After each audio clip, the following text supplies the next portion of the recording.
हम लोग श्रीमद् भागवतम के तीसरे स्कंद के 27वें अध्याय के 22वें श्लोक से आगे पढ़ेंगे। 21वें में भगवान ने कहा था कि किस प्रकार से 21, 22, 23 में भगवान बता रहे हैं कि कैसे किस साधन से प्रकृति के गुणों में जो आसक्ति है वह समाप्त हो सकती है। तो 21 में बताया था अनिमित्त निमित्तेना स्वधर्मेण मलात्मना तीव्रया मयि भक्त्या च श्रुत संभृतया चिरम। अनिमित्त निमित्तेना स्वधर्मेण, अपने धर्म का निष्काम भावना से पालन करके, अमल आत्मना, निर्मल मन वाला होकर, एक, और मुझ में तीव्र भक्ति के द्वारा जो बहुत लंबे समय तक सुनने के द्वारा परिपुष्ट हुई है। परिपुष्ट भक्ति का मतलब है परिपुष्ट श्रद्धा। वेर इट्स वेरी क्लियर कि वैकुंठ है। अगर एकदम क्लियर है कि वैकुंठ है और एकदम क्लियर है कि जब से मिल जाएगा, तो आप कुछ सोचेंगे नहीं। There is no second thought.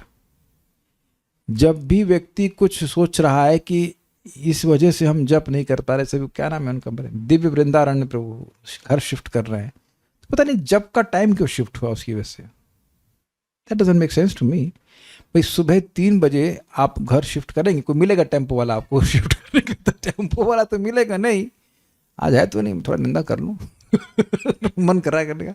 और अद्भुत बात है, आज पता नहीं क्या भगवान ने प्रेरणा दी हमको मिलेट्स खरीदने के लिए। हम उधर गए, हम मिलते हैं तो रास्ते में दिख गए वो रास्ते में दिख गए अपने टेम्पो लेके, सॉरी टेम्पो नहीं, स्कूटी लेकर गए, अपने बच्चों को आगे टांग के घूम रहे हैं। तो कहीं से, अरे भाई हम भी घर शिफ्ट किए हैं, हम तो बाढ़ आई थी तब भी शिफ्ट, हम खुद शिफ्ट हुए थे। और बाकी इतना तो नहीं हो सकता है कि आप सुबह का चैंटिंग छोड़ दें और दिन में कर रहे हैं घसीटा मार कुछ भी। ये सब अभी कमजोर श्रद्धा का लक्षण है।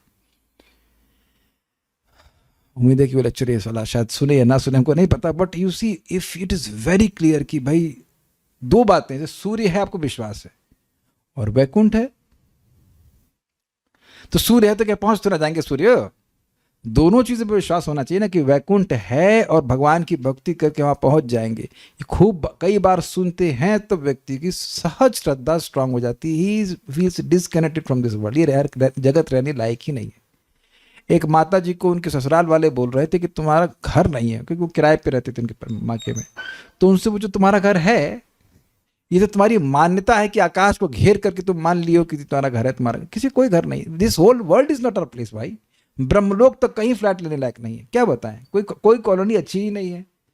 So if you are by hearing again and again, if the faith is very strong, तो फिर उसको भक्ति संपादित करने में कोई कठिनाई नहीं आएगी। तो अगर कहीं भक्ति संपादित करने में कठिनाई है तो बड़े ठंडे दिमाग से सोचिए कि श्रद्धा अभी कमजोर है। तो श्रद्धा कैसे पुष्ट होती है फिर? श्रुत संभृतया चिरम, बार बार सुनते रहने से। हर बार ध्यान रखिए कि हर बार जिस वस्तु को ग्रहण कर रहे हैं वो अपना प्रभाव थोड़ा और बढ़ा दे रही है। Is that sinking? किसी को डायबिटीज है तो कह रहे थोड़े से चावल से क्या होता है? थोड़े से चावल से थोड़ी डायबिटीज बढ़ती है, और ज्यादा चावल बढ़ाने तो ज्यादा बढ़ती है। अरे थोड़ा सा रसगुल्ला खा लेंगे तो क्या होगा? मर जाओगे और क्या होगा? यही है। प्लीज इस बात को समझिए। और अब हम तो जब भक्ति संदर्भ पढ़ाएंगे तो एकदम धो दिए हैं श्रवण के ऊपर। जितना श्रवण करेंगे, मेन भक्ति में प्रकृति का तरीका ही श्रवण है, बाकी सारी चीजें तो बात की बात होगी। तो ये सब अभी भी चीजें रुकी नहीं हैं, आगे और बढ़ेंगे। तो आगे के जो साधन है उनके बारे में बता रहे हैं। मेरे पीछे बोलिए। ज्ञानेना दृष्ट तत्वेना वैराग्येण बलीयसा। ज्ञानेन दृष्टतत्त्वेन वैराग्येण बलीयसा। तपोयुक्तेन योगेन तीव्रेण आत्मसमाधिना। तपोयुक्तेन योगेन तीव्रेण आत्मसमाधिना। ज्ञानेन दृष्टतत्त्वेन वैराग्येण बलीयसा। ज्ञानेन दृष्टतत्त्वेन वैराग्येण बलीयसा। तपोयुक्तेन योगेन तीव्रेणात्मा समाधिना। तपोयुक्तेन योगेन तीव्रेणात्म समाधिना। यह भक्ति दृढ़ता पूर्वक पूर्ण ज्ञान से तथा दिव्य दृष्टि से संपन्न करनी चाहिए। यानी भावुकता का स्थान नहीं है। आई विल नॉट से कि स्थान नहीं है, भाव की महत्वपूर्ण है, इमोशंस आर ऑल्सो इंपॉर्टेंट, लेकिन पूर्ण ज्ञान से वह युक्त होने चाहिए, उसकी भूमि पर आधारित होने चाहिए। मनुष्य को प्रबल रूप से विरक्त होना चाहिए, तपस्या में लगना चाहिए और आत्मलीन होने के लिए योग करना चाहिए। लीन होने के लिए योग करना चाहिए, आत्मलीन होने के लिए। Let's see what is there in the अन्वय। तत्वेन दृष्ट, तत्वों का साक्षात्कार कराने वाले ज्ञानीन अर्थात ज्ञान से, बलीयसा वैराग्येन, दृढ़ वैराग्य से। देखिए थोड़ा समझिए, वस्तुओं को वास्तविक रूप में समझना, इसे कहते हैं तत्व ज्ञान। जैसे मानना कि मैं देह हूं तो ये तत्व ज्ञान नहीं है, लेकिन जब समझेगा कि मैं देह से पृथक आत्मा हूं तो उसे कुछ तत्व का बोध होगा। जब तक वे सब ये एटलीस्ट थियोरेटिकली तो समझे भाई। थियोरेटिकली क्या मतलब, आप थोड़ा विवेक इस्तेमाल करके समझ सकते कि भाई ये देह नहीं हूं, तो मेरा कर्तव्य सुबह से शाम तक केवल देह के लिए ही कार्य करना नहीं है। It can not be like this. Is it okay? पृथ्वी जल वायु अपने काउंटिंग किया, उसमें आत्मा तो कोई नहीं है। तो वो सारे तत्व जो हमारे शरीर में है, जो कार्य कारण संघात रूप है, लैंग्वेज समझ रहे हैं, कॉज एंड इफेक्ट, शरीर में बहुत सारे कॉजेज है, उसके इफेक्ट्स आ रहे हैं, उससे पृथक मैं हूं। तो इस प्रकार से जब देखेगा तो कुछ वैराग्य नहीं हो जाएगा। जब मैं अपने को देह मानूंगा तो वैराग्य हो सकता है? नहीं हो सकता है। जब मैं मानूंगा कि मैं देह में रह रहा हूं तो विरक्ति आ जाती है। ये बात बोल रहे हैं कि उस ज्ञान के द्वारा जो तत्वों का दर्शन करा सके। और आप देखिए कितने ज्यादा बुरी बात है कि आजकल के स्कूल में एक बात भी नहीं समझाई जाती है जिससे हम तत्व को देख सकें, है कि नहीं? और उस पर माता पिता कहते हैं कि तुम्हारी पढ़ाई किस काम आएगी। तो पहले उनसे पूछो कि पढ़ाई कराई कब आपने, है कि नहीं? फिजिक्स में शायद थोड़ा तत्व ज्ञान हो जाता है। कृष्ण उपाध्याय, आपको क्या रियलाइजेशन है फिजिक्स में? फिजिक्स नहीं होता। F is equals to ma, E is equals to mc square, thermodynamics, कोई तत्व ज्ञान नहीं होता। आप पढ़े फिजिक्स थोड़ा? अरे ये क्या है, कहाँ स्कूल में पढ़े? फिजिक्स भी नहीं पढ़े आपने? What is this? जीवन आपका वेस्ट हो गया। अच्छा, केमिस्ट्री में तो ज्ञान होता होगा। आप लोग तो केमिस्ट्री में ज्ञान नहीं होता। वहां तो तत्व ही बताते हैं ना, फिर Fe, Na, ऑल दैट।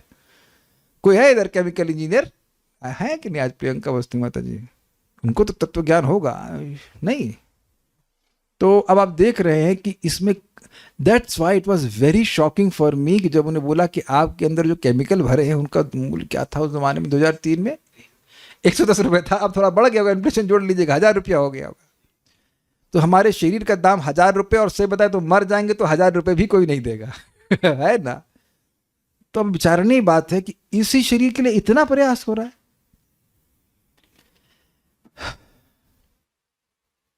देखिए, अगर जो भजन नहीं कर रहा है उसको छार कहा गया है। छार समझते हैं? यूजलेस, 2 कौड़ी का।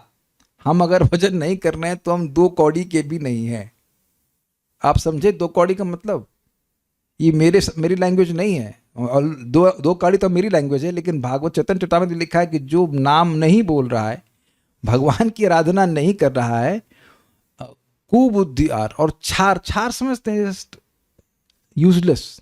और इसी को बोल रहे हैं, सेई संबंध नाही जार, वृथा जन्म गैलो तार, सेई पशु बोड़ो दुराचार।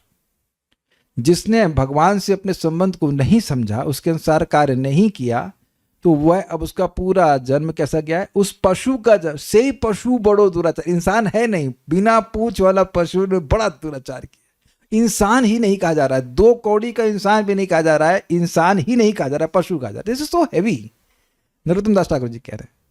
तो ऐसा ज्ञान होना चाहिए जिससे व्यक्ति देखे कि भाई मैं जगत का नियामक नहीं हूं, मुझसे सूर्य नहीं चल रहा है और बाकी सारी चीजें नहीं चल रही है। We are being controlled, we are not controllers. बहुत सारी बातें आप सुन चुके हैं, व्याख्या और नहीं करेंगे।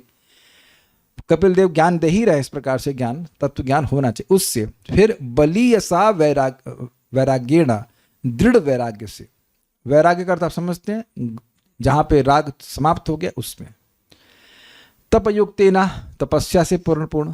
तपस्या के बहुत सारे अर्थ हैं, भगवत गीता में बताया गया, बड़ा सुंदर। यज्ञ दान तपः कर्म नात्याज्यम कार्यमेव तत्। यज्ञ दान तपः कर्म, बोलिए, कर नहीं रहे परायण, पावनानी मनीषिणाम। यज्ञ दान और तपस्या को कभी नहीं त्यागना चाहिए। यज्ञ दान तपः कर्म, तो ये जो तीन कर्म है, यज्ञ दान और तपस्या के कर्म, न त्याज्यम कार्यम भी बता, कभी भी त्याज्य नहीं है बल्कि कार्य है, करना चाहिए इनको। यज्ञ दान तपः कर्म पावनानी मनीषिणाम, क्यों करना चाहिए? तो जो मनीषी हैं, जो अत्यंत बुद्धिमान है, उनको भी यज्ञ दान और तपस्या पवित्र करने वाली है। देखिए इसको हम थोड़ा बताएंगे, बड़ी इंटरेस्टिंग बात है। तप मतलब, आपको याद है कि ब्रह्मा जी को जब वो पैदा हुए तो पापा नहीं बोला, पापा ने कहा तप। तो अब इंटरेस्टिंग है, किसी के बच्चे होने वाले हों या छोटे बच्चे हों तो उनको पापा से पहले बताओ तप। तप 2 बार बोले, बच्चे को टाइम लगता है सीखने में, तो तप तप 2 बार बोले बच्चा सीख गया, 2 ही बार बोले थे ना तप। ये है। अब तपस्या क्या है, किसी को पता है? बोलिए बोलिए, हाँ, I want to hear this. क्या समझते हैं आप तपस्या से? इंद्रियों की वृत्तियों को भोग में जाने से रोकना, भक्ति में लगाना। स्वेच्छा से इंद्रियों को भोगों में जाने से रोकना, भगवान की भक्ति में लगाना, बहुत अच्छी बात है, बिल्कुल परफेक्ट डेफिनेशन। और भी कुछ तपस्या का अर्थ जानते हैं आप? हाँ बोलिए। अरे अनंत प्रभु बोलना चाहते हैं। अरे वाह बेटा, मेरे कान तरस गए तेरी बात सुनने के लिए। बोल बच्चे, मेरे बोल से। Very good, you get lollipop. अपनी इंद्रियों की तृप्ति छोड़ के भगवान की करना। Very good. एक्चुअली यही उत्तर महाराज बोल रहे थे जब ये चतुश्लोकी समझा रहे थे ना रामकृष्ण प्रभु के घर पे, तो बोले क्रांतिकारी डेफिनेशन दे। तो वो क्रांतिकारी परिभाषा दे, तो क्रांतिकारी परिभाषा है भोग इच्छा का त्याग। क्योंकि देखिए, कोई व्यक्ति बाह्य रूप से बहुत तपस्या करता हुआ दिख सकता है, लेकिन अंदर से उसकी अभिलाषा हो सकती है या हो भी जाती है कि लोग उसको तपस्वी के रूप में जाने। तो इसलिए भगवान इसी प्रसंग में यज्ञ दान तप इत्यादि को आगे बताते हैं कि इनको अभिसंधि से रहित होकर करना चाहिए। कोई यज्ञ कर रहा है, कोई दान कर रहा है या कोई तपस्या कर रहा है तो भौतिक लालसा से युक्त होकर नहीं करना चाहिए। तो बड़ा इंटेलिजेंट बच्चे, very good very good, will give you a break but under observation. ठीक है, देखिए बुद्धि यहाँ लगाएंगे तो ब्रेक नहीं खोदेंगे, ब्रेक नहीं खोदेंगे। मजदूर तो ना बनना है, ब्रेक खोद हो गया, ब्राह्मण बनना है आपको। Anyways, this is very nice. अब आपको एक और फैक्टर बताऊं आपको तपस्या का, आप लोग भूल गए होंगे शायद। तपस्या भगवान की अंतरंगा शक्ति की वृत्ति है। तो जब हम लोग दिव्य तपस्या करते हैं, नॉट वो कि यहाँ से गाल फड़वा लिया वो सब नहीं, जब हम दिव्य तपस्या करते हैं तो भगवान की अंतरंगा शक्ति के संपर्क में आते हैं। इसको हम लोगों ने सुना था जब ब्रह्मा जी का प्रकरण चल रहा था, जहाँ तपस्या के बारे में भगवान बोले थे। वहाँ बोले भी थे कि तपस्या के द्वारा ही मैं जगत की सृष्टि करता हूँ। तो भगवान की अंतरंगा शक्ति की वृत्ति है तपस्या। अब आप समझ गए, तपस्या मतलब भगवान के नाम का जप करना, ये भागवतों को पढ़ना। ये भागवत और भगवत गीता पढ़ना भी तपस्या है। इसका प्रमाण आपको कुछ याद है? वीत राग भय क्रोध मनमया माम उपाश्रितः बहवो ज्ञान तपसा पूता मत भाव मागत। भगवान ने बोला कि राग आदि से मुक्त होकर के, भय से मुक्त होकर के बहुत से लोग मुझे मेरे आश्रय करके और इस ज्ञान की तपस्या से पवित्र होकर मेरे भाव को प्राप्त किए। इस प्रकार से तपस्या वाणी की भी होती है, तपस्या मन की भी होती है और तपस्या शरीर की भी होती है। कुछ याद आ रहा है शरीर की तपस्या? देव द्विज गुरु प्राज्ञ पूजनम शौच मार्जवम ब्रह्मचर्यम अहिंसाम च शारीरम तप उच्चते। देव यानी भगवान, द्विज यानी ब्राह्मण, प्राज्ञ मतलब जो ज्ञान में श्रेष्ठ हैं, देव द्विज गुरु, गुरु भी जो श्रेष्ठ व्यक्ति हैं, देव द्विज गुरु प्राज्ञ पूजनम उनकी पूजा करना, उनकी सेवा करना, शौचम नहान धोकर के बाह्य रूप से अच्छे से रहना, आर्जवम सरलता से रहना, मतलब बहुत आडंबर नहीं करना, बहुत नहीं, बिल्कुल भी आडंबर नहीं करना, और ब्रह्मचर्य अहिंसा, ब्रह्मचर्य का पालन करना और अहिंसा, ये शरीर की तपस्या। वाणी की क्या तपस्या है? कुछ याद तो है? अनुद्वेगकरम वाक्यम सत्यम प्रियहितम च यत् स्वाध्याय भसनम चैवा वाङ्मयम तप उच्यते। अनुद्वेगकरम वाक्यम, दूसरे को उद्वेग, डिस्टर्ब, पिंच करने वाला बात नहीं कहना। अनुद्वेगकरम वाक्यम सत्यम प्रिय हितम च यत्, सत्य बोलना लेकिन प्रिय बोलना। ये नहीं कि ऐसा बोल दे कि व्यक्ति को एकदम तिलमिला जाए व्यक्ति, ऐसा नहीं, क्योंकि अनुद्वेगकरम वाक्य है ना। और हितकारी होना चाहिए।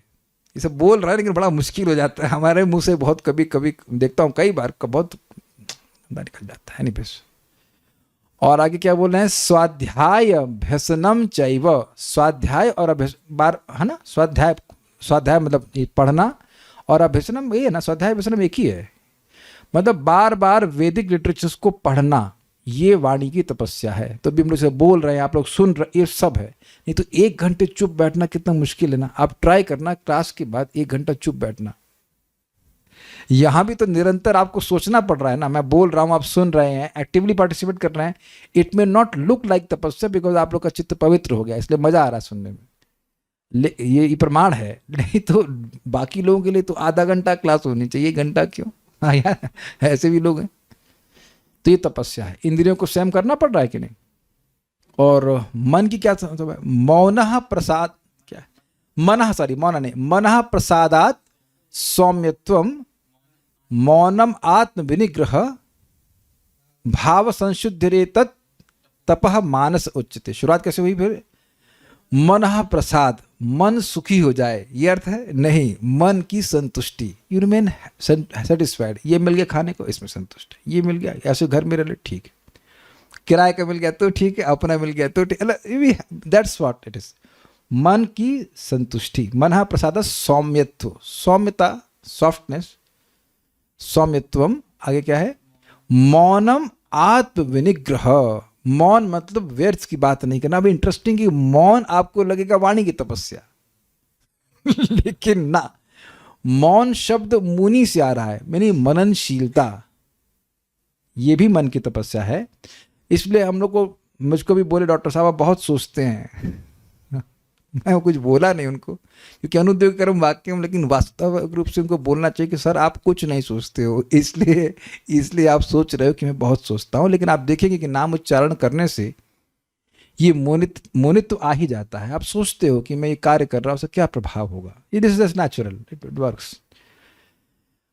ये मन की पवित्रता है मौन। और आत्म विनिग्रह का मतलब ये बड़ा इंटरेस्टिंग है, मन में सारी जो बातें आ जाएं वो हमें करना नहीं होता है। मन को पहचानने की, भाई ये तो भगवान के अनुसार नहीं है, शास्त्र के अनुसार नहीं है, अपने को रोकने का प्रयास करना चाहिए। आगे क्या था, भाव संशुद्धि एतत्, अपने हृदय को शुद्ध करना, भाव मतलब हृदय को शुद्ध करने के लिए प्रयास करना चाहिए, सबके प्रति सौहार्द की भावना रखनी चाहिए। ये सब तपस्या हैं, इनको आप देख लीजिएगा डिटेल में, आप देख लीजिए, हमने इसको रिवाइज करा था। इस तपस्या से युक्त होना, फिर योगेना, योगाभ्यास से, सीधे बैठ करके अपना बढ़िया से, आत्म तीव्रेण समाधिना, चित्त की तीव्र समाधि एकाग्रता से प्राकृत गुणों का नाश होता है। ये ब्रैकेट में है, ये अभी अगले वाले श्लोक में आएगा, अगर अगला श्लोक आ गया तो। ये भी अभी भी ये टॉपिक जो है कंप्लीट नहीं हुआ।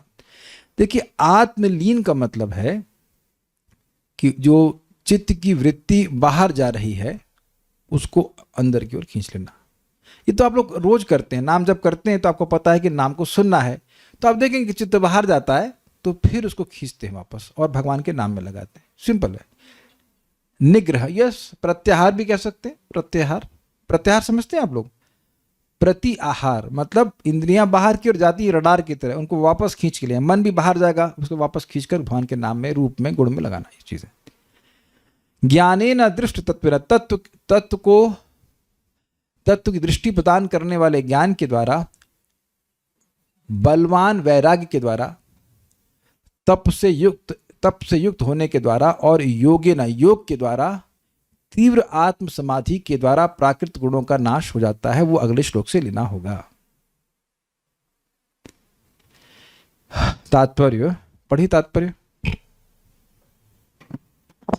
भौतिक भावना अथवा मनोकल्पना के कारण कृष्ण चेतना में अंधाधुंध भक्ति नहीं की जा सकती। What does that mean? अंधाधुंध भक्ति, कोई इंग्लिश में है इसकी तो, ये कुछ प्रॉपर इंग्लिश में कुछ मस्त, कुछ अच्छा लिखी होंगी। What does that mean? Let me just see. 3.27 and this is 22. क्या प्रॉपर इंग्लिश में लिखे? Devotional service in Krishna consciousness can not be perform blindly due to material emotion और मेंटल कंकॉक्शन। अच्छा, मतलब भौतिक भावना से युक्त होकर के या इमोशंस में बह करके व्यक्ति कोई अंधानुकरण करके भक्ति नहीं कर सकता, ये कहना चाहते हैं। उसमें ज्ञान होना चाहिए, ये बात बोल रहे हैं। इसीलिए देखिए, एक बहुत बड़ी मिस्टेक होगी अगर आप ये सोच रहे हैं कि केवल 16 माला करने के लिए कहा जा रहा है। Is that clear? अगर ज्ञान नहीं होगा भागवत का तो ये माला भी नहीं होगी, ये ध्यान रखिएगा। It is not like parrot की तरह Hare Hare Ram Hare Ram, you can't just do that. इस हमने अन्यत्र कहीं सुना था, पढ़ा था, पातंजलि योग सूत्र में लिखा है कि स्वाध्याय के बिना योग का अभ्यास एब्सर्ड है, you just can not do that.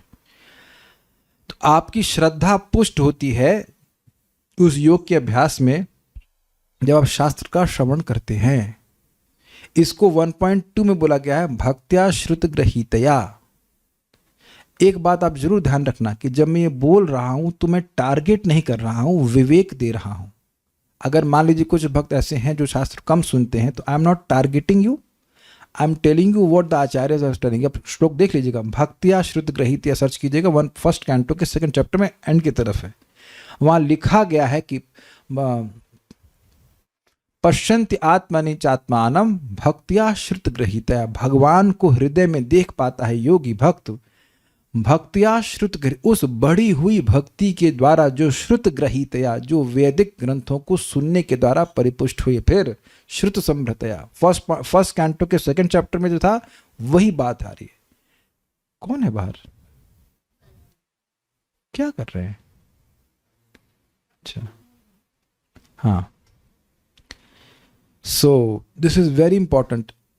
ये आप जब उन भक्तों से डील करेंगे जो शास्त्र नहीं सुन रहे हैं, तो एक उनकी असहायता देखते हैं और वो ये देखते हैं कि उनके पास दृष्टि नहीं है। एक होता ना एक शास्त्र दृष्टि के, भाई हम ये कार्य कर रहे हैं तो उसका ये प्रभाव होगा। ये इट्स लाइक आप समझते हैं लाइट ऑफ कर दी जाए तो आप कैसे चलोगे, ये बताओ। आप समझ गए बात मैं क्या कहना चाहता हूँ क्या? लाइट एकदम ऑफ है, कोई टॉर्च नहीं, कोई कुछ नहीं, तो अब एकदम लिटरली वी आर ब्लाइंड। तो ऐसे ही लोग जब शास्त्र नियमित रूप से श्रवण नहीं करते हैं तो उनको दृष्टि नहीं मिल पाती है भक्ति करने। भक्ति तो कर रहे हैं लेकिन कुछ क्लियर समझ में नहीं आ रहा कि हम ये कर रहे हैं तो सही है कि नहीं है, इत्यादि इत्यादि। और जैसे संशय आएगा तो फिर वो डामाडोल हो जाएगा भक्ति। इसीलिए कह रहे हैं कि अंधानुकरण में भक्ति नहीं कर सकते हैं। आप अगरबत्ती क्यों दिखा रहे हो? क्योंकि पापा दिखाते हैं। अच्छा, पापा से पूछो क्यों दिखाते, और मेरे बाप ने दिखाई। दिस इज कॉल्ड अंधानुकरण। ये होता है ना घर में, शिव जी की पूजा क्यों करते हो? पापा ने करी। पापा क्यों करते हैं? दादाजी ने करी। दादाजी क्यों करते? ऐसे परंपरा बन गई, क्यों कर रहे हैं इसको कुछ नहीं पता। ये प्रभा समझा रहा है, ऐसे भक्ति नहीं होती। आगे पढ़िए। यहाँ विशेष रूप से उल्लेख है कि मनुष्य को पूर्ण ज्ञान में परम सत्य की कल्पना करते हुए भक्ति करनी चाहिए। देखिए, कल्पना का नहीं, ऐसा नहीं। इंग्लिश में लिखा है विजुअलाइजिंग द एब्सोल्यूट ट्रूथ। एक हिंदी ठीक नहीं करी गई है। कल्पना मतलब इमेजिनेशन, विजुअलाइजेशन इज नॉट कल्पना, धारणा कहा जाता है इसको। सत्य की धारणा करते हुए भक्ति करनी चाहिए। मतलब फिर भगवान से आप नहीं मिले ना, मैं मिला हूं, लेकिन शास्त्र सुनकर के जिसमें भगवान का सही सही वर्णन है, व्यक्ति को भगवान की धारणा होती है। ये कंसेप्शन से कहना चाहिए उस अर्थ में। कल्पना तो इमेजिनेशन हो जाएगा। हाँ, फिर पॉइंट होते क्या है? अभी एक व्यक्ति हमको बोल रहे थे, से लोग बोलते हैं हम उतना पाप किए हैं कि भगवान तो हमको अब नाम हमको बोल, तो ऑल दिस थिंग्स मतलब समझ अपने से सोचना शुरू कर दिए कि इतने पाप हो गए कि भगवान हमारा उद्धार नहीं करेंगे, माँ तुम्हारी शक्ल भी देखना नहीं चाहती ब्लाइंड। इस तरह की जो सेंटी बातें आती हैं, सेंटिमेंटल बातें, उसका आधार यही है कि शास्त्र बिल्कुल नहीं सुने। और तुलना कर लो, तुम पापी बनना चाहते हो, जरा बन के दिखाओ जगाई बधाई की तरह, उससे पहले तो तुम जेल में चले जाओगे। तो जब जगाई मधाई का नाम ने उद्धार कर दिया, तो आप कौन सी खेत की मूली हैं? कौन सी खेत की मूली हैं आप? कहाँ से आए? फिरोजपुर। कहाँ से आप? फिरोजाबाद। तो फिरोजाबाद की मूली है। मैं कहाँ से? लखनऊ की मूली। This is nothing. Actually Bulandshahr की, वहाँ पे हमारा जन्म हुआ। तो वी आर नथिंग बाबा, वी आर नथिंग। तो ये बहुत जरूरी है कि व्यक्ति को शास्त्र श्रवण को सुन करके भगवान के स्वभाव को समझना होना चाहिए कि भगवान कितने दयालु हैं और वो बहुत प्रेम करते हैं अपने भक्तों से। कोई भी भक्त कुछ भी प्रयास कर रहा है, ही अप्रिशिएट्स दैट। ठीक है, हम दिव्य ज्ञान का विकास करके परम सत्य के विषय में समझ सकते हैं और ऐसे दिव्य ज्ञान का परिणाम वैराग्य द्वारा ही प्रकट होगा। ये समझे, जब कोई व्यक्ति भगवान का ज्ञान प्राप्त करता है वास्तविक रूप से, तो स्वाभाविक रूप से उसको इस जगत से विरक्ति हो जाती है। भगवान इतने अच्छे हैं, इतने आकर्षक हैं कि उनके बारे में उनकी सेवा करके, उनके गुणों को सुनकर सहज रूप से इस जगत से विरक्ति हो जाती है। भक्ति परेशान भव विरक्त चैस त्रिक एक काला। भक्ति करते तो भक्ति उत्पन्न होती है, उससे भगवान का अनुभव होता है, भगवान का अनुभव होता है, जगत से विरक्त होंगे। प्रैक्टिकल है कि अभी आप क्लास सुन रहे हैं तो कोई दुख थोड़ा होता है कि मेरा कुछ छूट रहा है, प्लीज गॉड वैराग्य, यू नॉट इंटरेस्टेड। नेक्स्ट, यह वैराग्य न तो क्षणिक है न कृत्रिम अपितु अत्यंत प्रबल है। ये क्या है? देखिए, कभी कभी वैराग्य नहीं होता है, त्याग होता है, और त्याग के बाद क्या होता है? भोग होता है। समझे ये क्या? इसे कहते हैं भोग त्याग। अरे भैया बहुत नौकरी कर ली, अब वीकेंड में छुट्टी, तो अब त्याग हो गया ना, लेकिन अब मंडे को फिर वही काम शुरू। और आप लोगों को, सभी लोगों का अनुभव है कि हमें संडे मंडे कुछ, हम सभी लोगों के लिए संडे मंडे कुछ नहीं होता है। हर दिन ही तो सुबह नाम जप करते हैं, हर दिन कथा सुनते। इज इट भोग त्याग? बड़ा डिटेल में इसको समझाया गया भक्ति संदर्भ में कि भक्त, ये जो माइंड का कार्य है ना, एक्सेप्टेंस और रिजेक्शन ऑफ एक्शंस, जो कर्म अभी कर रहे हैं उसमें नहीं अब और नहीं करना, वो सब छोड़ करके भगवत भक्ति के कर्मों में संलग्न हो जाता है, जहां पर एक्सेप्टेंस और रिजेक्शन नहीं है। आप देखेंगे कि यहां पर बहुत सारी बातें रिपीट भी होती हैं, लेकिन उनसे वितृष्णा नहीं होती है। आपने कई बार अनुभव किया होगा कि शास्त्र की बात, प्रभुपाद जी के तात्पर्य में कोई बात है जो आपने पहले भी सुनी है, it becomes a reinforced in our consciousness. मतलब कैसे रीइंफोर्स समझते हैं? इट बिकम्स स्ट्रॉन्गरली इम्प्लांटेड, और स्ट्रॉन्ग बन जाती है मन में कि नहीं ये भक्ति करनी है। मैं एग्जाम्पल दे रहा हूँ, बाकी बहुत सारी बातें हमने देखा होगा कि अरे तो भूल गए थे, और उसको भूल गए थे या कुछ कमजोर उसका संस्कार था, सुने तो फिर बोरियत नहीं होती है, फिर वो और स्ट्रांग हो जाता है। जबकि दुनिया की आप कोई बात पढ़ लें अखबार में तो सुबह का पढ़ा शाम को नहीं पढ़ने का मन करता है। तो वहां होता है ना, अखबार पढ़ा बड़ा अच्छा तो भोग, उसके बाद त्याग दिखाड़ो, दोबारा नहीं पढ़ना। ऐसा हम तो ऑलरेडी प्लानिंग कर लिए कि अभी भागवतम पूरी हो जाएगी तो फिर दोबारा से पढ़ाएंगे, तो अब ऐसा नहीं है। वो जो 5th की किताब थी वो पढ़ ली, अब उसको फेंक दिया, शक्ल भी मत दिखाओ उसकी, छठवीं में आ गए, सबको याद आ रहा है ना, इसको भोग त्याग। तो ऐसा क्षणिक नहीं है। अच्छा, कृत्रिम वैराग्य क्या होता है? आर्टिफिशियल मतलब जैसे मैं क्या बोलूं, जैसे कि वरुण प्रभु की घड़ी मैं से विरक्त हूं, तो आप वरुण प्रभु कहेंगे अरे भाई घड़ी आपकी थी ही नहीं कभी जब आपकी एक बात बता रहा हूं भाई, ताजमहल से मैं बिल्कुल विरक्त हूं, मुझे ताजमहल से कोई वास्ता नहीं है। आप, ये हास्यास्पद बात है कि नहीं? क्या ताजमहल मेरा बाथरूम है ना, वो क्या है? मैंने क्या ताजमहल बनाया हुआ है? और रेड फोर्ट से तो देखो मेरा एकदम वास्ता नहीं है। तो आप देखिए ना, रेड फोर्ट मेरा था ना, ताजमहल कभी था ना कभी होगा, उससे तुम क्या विरक्ति दिखा रहे हो? कहने का आशय है कि लोग जगत को बोलते हैं जगत मिथ्या है, ये है, फलाने का विरक्त है। अरे भाई तुम्हारा जगत था ही नहीं।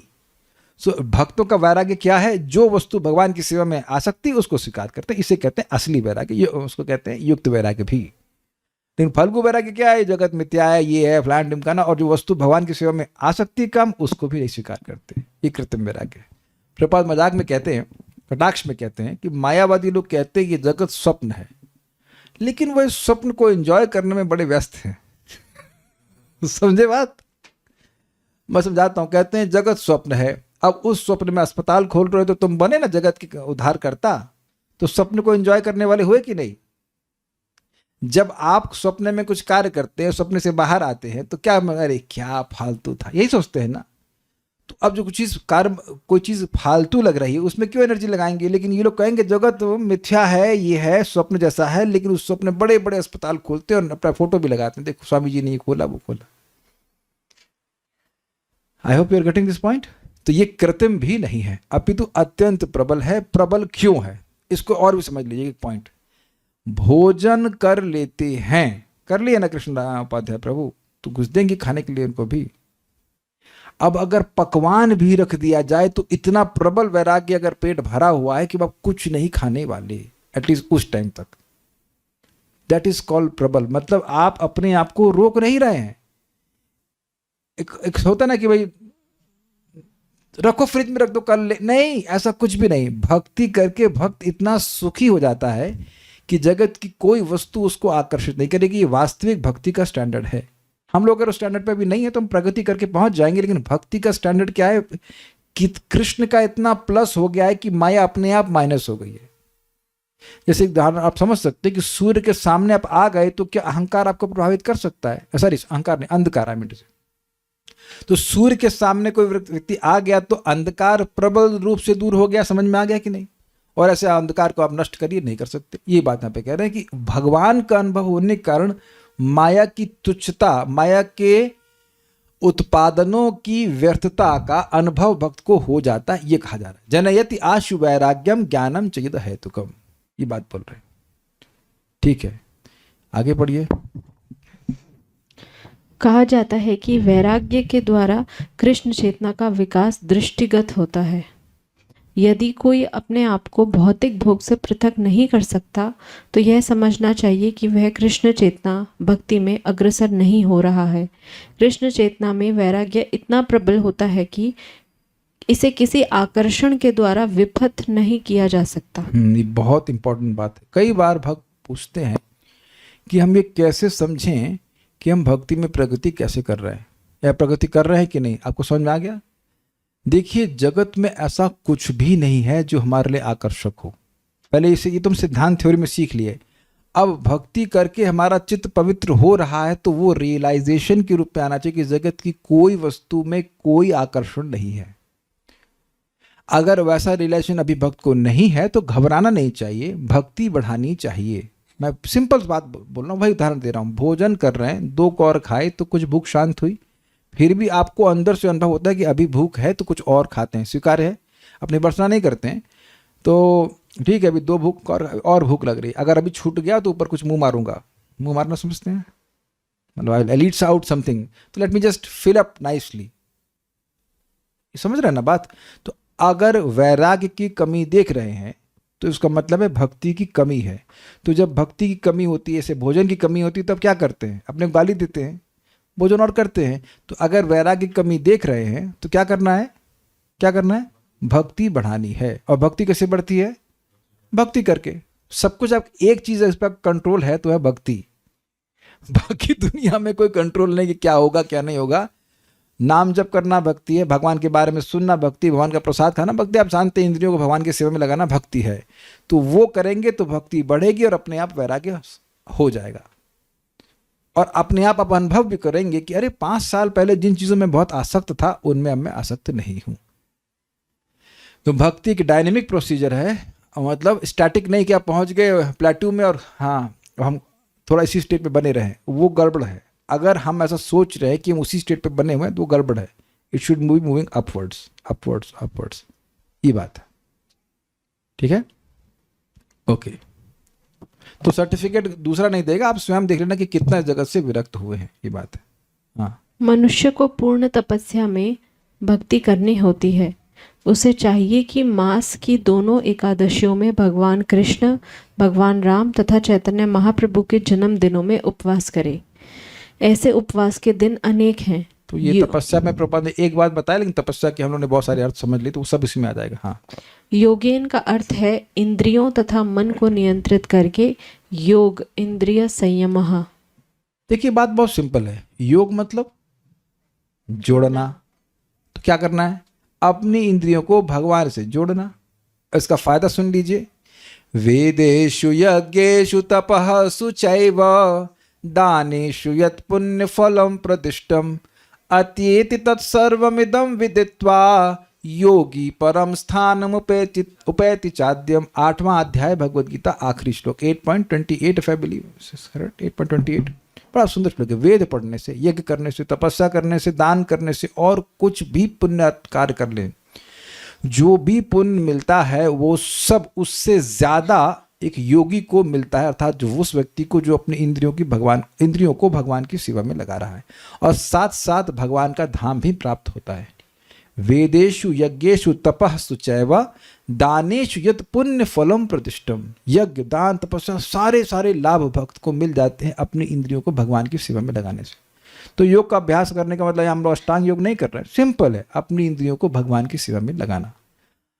ये करने से, ये बात बार बार सुननी है, नहीं तो कार्य बहुत सिंपल लगते हैं कि आप भगवान के लिए भोजन बना रहे हैं या भगवान को फूल अर्पण कर रहे हैं या कुछ भी, मैं प्रैक्टिकल सेवाओं की बात कर रहा हूँ, या भगवान के बारे में सुन रहे हैं, ये दिखता नहीं ना तुरंत, इसलिए व्यक्ति सोचता है तो क्या है, मिलता ही रहेगा, क्या बड़ी बात है। कभी आपने ये मेडिटेशन किया है? आज मैं थोड़ा सा कर रहा था, मुझे बड़ा अच्छा लगा कि at some point of time I was may be in Satyaloka और ब्रह्मलोक एज वेल। किसी जन्म में मैं ब्रह्मलोक में भी रहा हूंगा या स्वर्ग लोक में भी रहा हुआ हूंगा, लेकिन मुझे भक्ति करने का मौका नहीं मिला, जप करने का मौका नहीं मिला, भागवत सुनने का मौका नहीं मिला। पता नहीं कितने लोग इस बात को समझ रहे हैं। आप कभी भी थोड़ा सा मेडिटेट कीजिए कि अनादि काल का क्या मतलब है। मैं कई कई ब्रह्मांडों की सृष्टि हो गई, खत्म हो गए, फिर सृष्टि हुई, खत्म हो गए, उनमें भी मैं किसी किसी योनि को प्राप्त हुआ होऊंगा। कितना समय बीत गया है, कभी सोचे हैं ऐसे? कृष्णा प्रभु को सोचते हैं ऐसा? सोचिए, तब समझ में आएगा कि हमें मिल क्या रहा है। यहां पर उपस्थित भक्तों में किसी ने कभी ये सोचा है इस तरह से, अ विजन ऑफ इटर्निटी? केवल इसी छोटे से पानी के तालाब में मछलियां तैरती रहती, डिंग डिंग डिंग डिंग। तो थोड़ा सा भी सोचेंगे तो बड़ा आश्चर्य होता है और महान भाग्य के मतलब फीलिंग होती है कि भाई कितना बड़ा भाग्य है कि वो भी चैतन्य महाप्रभु जब रिसेंटली प्रकट हुए, जस्ट 5 साल पहले, उस समय हम लोग यहाँ पे आविर्भूत हुए। सॉरी, नॉट आविर्भूत हुए, हम लोग हैं, पैदा हुए। शब्द मुंह से आता रहता इसलिए आ गया, नहीं आविर्भाव नहीं हुआ, लेकिन पैदा हो गए। somehow that we are getting connected to Hari नाम, हरे कृष्ण मंत्र। This is very nice.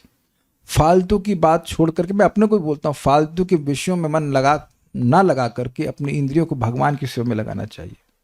This is such a, how to say, such a great opportunity, बल्कि very small window of opportunity कहा जाता है। बहुत थोड़े समय के लिए मौका मिला है, इसको प्राथमिकता देनी चाहिए।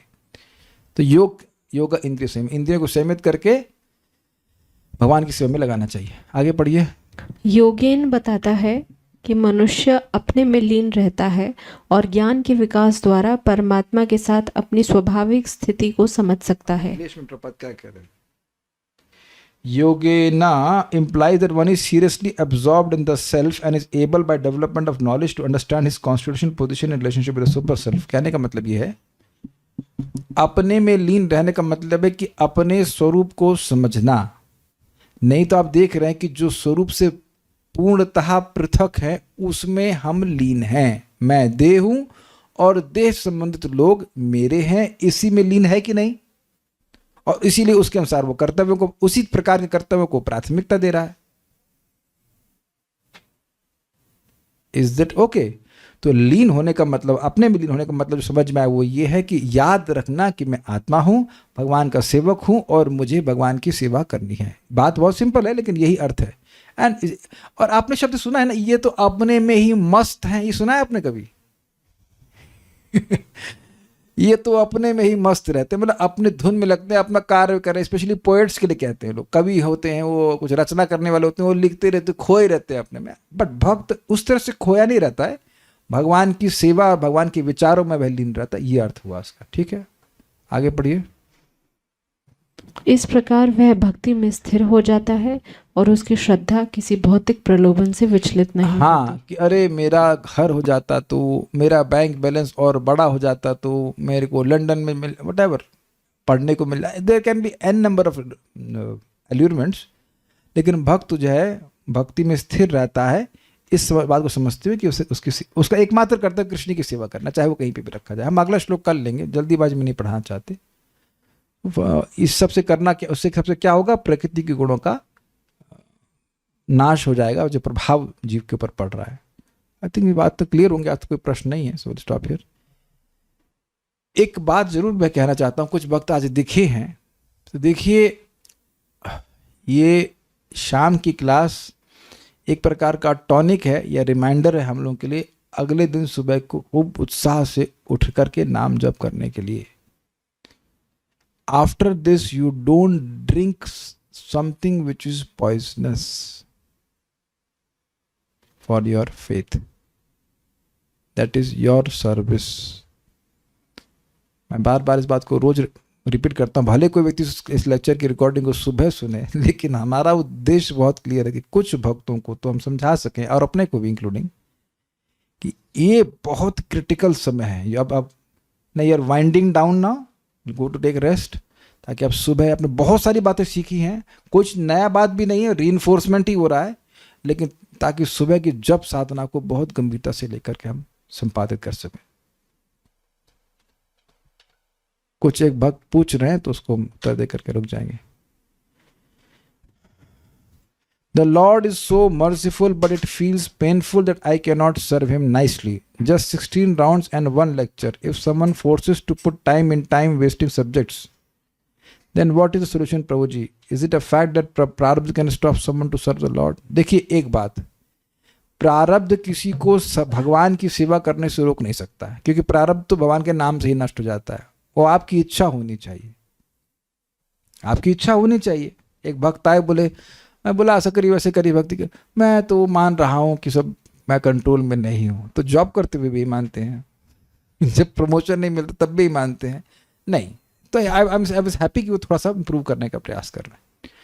ये कथा, ये नाम जब आपको प्रारब्ध से नहीं मिला, जो प्रारब्ध से मिलता है उसमें कुछ करना नहीं पड़ता, जैसे कि बुखार हो गया, खांसी हो गया, इसमें कुछ करना पड़ता, साधना करनी पड़ती। कितने लोग बुखार के लिए साधना करते हैं। कृष्ण पाद प्रभु, आज आपने ये जो बुखार की उच्च स्थिति की उपलब्धि प्राप्त की, इसलिए क्या साधना आपने करी बताइए माइक पे? कुछ नहीं, ये अपने आप आता है।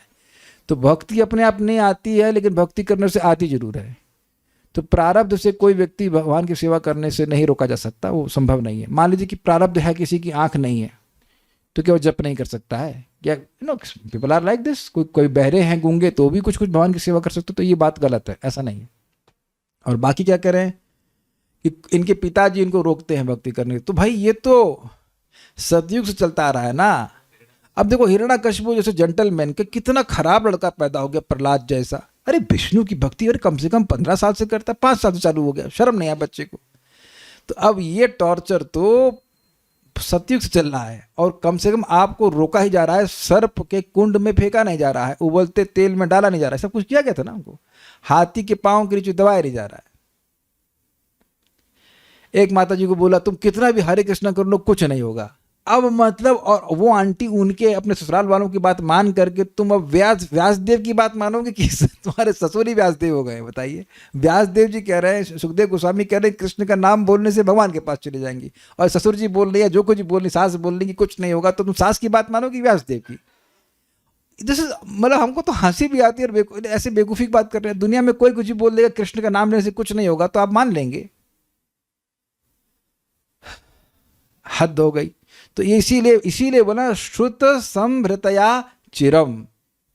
ये एक दिन आकर के एक हफ्ते की छुट्टी मारेंगे तो कुछ नहीं होगा, रोज सुनेंगे तो मन स्थिर हो जाएगा कि नहीं, भगवान के नाम के उच्चारण से ही हमको सिद्धि प्राप्त होगी। And we are seeing also कि कितना परिवर्तन आ गया हमारे मन में। तो जितना ये कर रहे हैं ये भी बहुत ज्यादा है, बस इसको नियमित रूप से कर लीजिए, ठीक है? So will stop now. Thank you. Shrimad Bhagavatam की जय, श्रील प्रभुपाद की जय, निताई गौर प्रेमानंदे।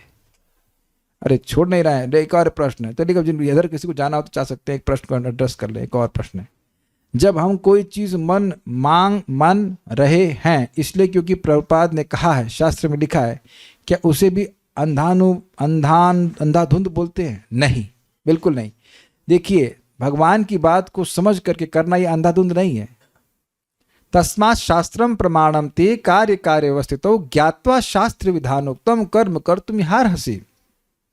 शास्त्र के विधान को समझ करके व्यक्ति को समझना चाहिए कि क्या करना है। सिंपल सी बात है। अब ये बोतलें हैं, मतलब न्यू सेट ऑफ मेडिसिन, व्याधि मंदिर। तो अब ये व्याधि नहीं, ये बीमारी का, अरे भाई ये मेडिसिन है।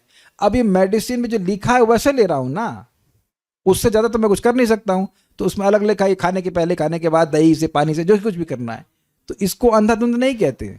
अंधाधुंध मतलब जहाँ शास्त्र का कोई प्रमाण नहीं है, बस करना चालू, अपने मन से कर रहे हैं, तो वो बात हो रही। शास्त्र पर विश्वास नहीं रखेंगे तो विश्वास रखेंगे भी किस पे? शास्त्र पे जो श्रद्धा होती है, शास्त्रीय श्रद्धा, भगवत गीता भागवत की श्रद्धा, उसको दिव्य श्रद्धा कहते हैं। तो इट इज नॉट अंधाधुंध। Okay, thank you, stop. तो कोई कहेगा अरे 16 माला से तुम मुक्त नहीं हुए, तो इस बात को चक्रवर्ती पाद ने बताया है उसमें, व्यवसायत्मिका बुद्धि एक कुरुनंदना। मतलब किसी शिष्य में ये श्रद्धा हो गई कि हमारे प्रॉपर गुरु होने चाहिए, फ्रॉड गुरु नहीं। गुरु जी ने जो बोला है उसे में करना है, चाहे हम मुक्त हो या ना हो, ये है व्यवसायत्मिका बुद्धि। और उसी बात को पढ़ करके प्रभुपाद जी अमेरिका गए थे कि हमारे गुरु जी बोले विदेश में प्रचार करने के लिए, हम सफल हो या असफल हो, हमारा सफलता है कि गुरु जी की आज्ञा का पालन करना। देखिए, यस देवे पराभक्ति यथा देवे तथा गुरु तस्य ही कथित अर्थ प्रकाशन्ति महात्मना। जिसकी गुरु में और भगवान में श्रद्धा होती है, दिव्य श्रद्धा होती है कि मैं उनकी बात माननी है, तो अब उसी के हृदय में शास्त्र का सारा तात्पर्य प्रकाशित होता है। और अब हम पूछ ले कि अगर प्रभुपाद जी की बात नहीं मानेंगे तो किसकी बात मानेंगे? किसकी बात पे हम विश्वास करें कि हमको मुक्त कर देगा? वो खुद ही बद्ध पड़ा है। तो इसलिए we are absolutely safe when we are, even if you are blindly following Srila Prabhupada, because he is not blind. वो शास्त्र के अनुसार बता रहे हैं। ठीक है, ओके, शुड बी हैप्पी।